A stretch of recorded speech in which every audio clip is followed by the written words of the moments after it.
Le numérique, quelques données, hein, c'est toutes les entreprises de la petite start-up innovante de la French Tech jusqu'à des grandes entreprises comme la mienne, CGI, avec 10 000 salariés en France. C'est des compétences qui sont hautement reconnues à l'international. De temps en temps, on vient nous les voler pour les envoyer dans d'autres Silicon Valley. C'est aussi l'exportation de nos savoir-faire, parce que du coup, la French Tech s'exporte, en fait, notamment aux États-Unis. C'est de la performance économique boursière à un très fort potentiel de développement. Et c'est un secteur qui a des difficultés à recruter. En 2015, l'Union européenne a établi que 50 000 postes en France, 50 000 postes dans le numérique, ne trouveront pas preneur.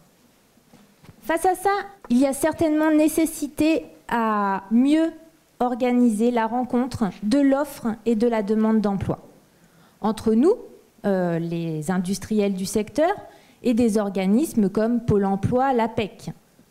Mais pas que. Il y a peut-être aussi nécessité de mieux rencontrer l'offre de formation et de reconversion professionnelle, comme avec l'AFPA, parce qu'on est quand même traditionnellement un secteur où il est possible de trouver une autre carrière. Justement, je viens à mon deuxième point. Faire venir à nous, secteur du numérique, tous les talents. Je vous ai parlé numérique et peut-être a émergé dans votre esprit l'idée de ce geek qui joue aux jeux vidéo, qui code la nuit. Et il faut dire qu'en fait, c'est bien plus que ça, notre secteur d'activité. Il y a des gens qui viennent du littéraire, qui font du community management. Il y a des gens, en fait, qui viennent, comme moi, par exemple, plutôt des connaissances métiers de nos clients, parce que le numérique, c'est partout, c'est dans tous les secteurs d'activité. Donc, du coup, les compétences, c'est riche et c'est varié.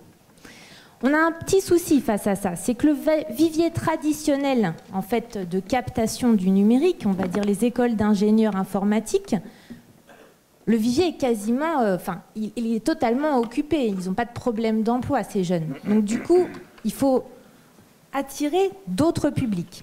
Alors, deux choses. Je m'intéresse notamment au vivier des talents féminins.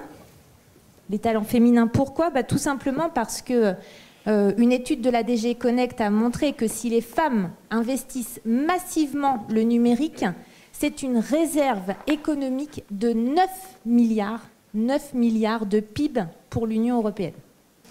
C'est dans ce contexte que je vous propose, sans attendre, d'organiser un Grenelle du numérique. Parce qu'il y a urgence, c'est dans quelques mois que 50 000 postes ne trouveront pas preneur.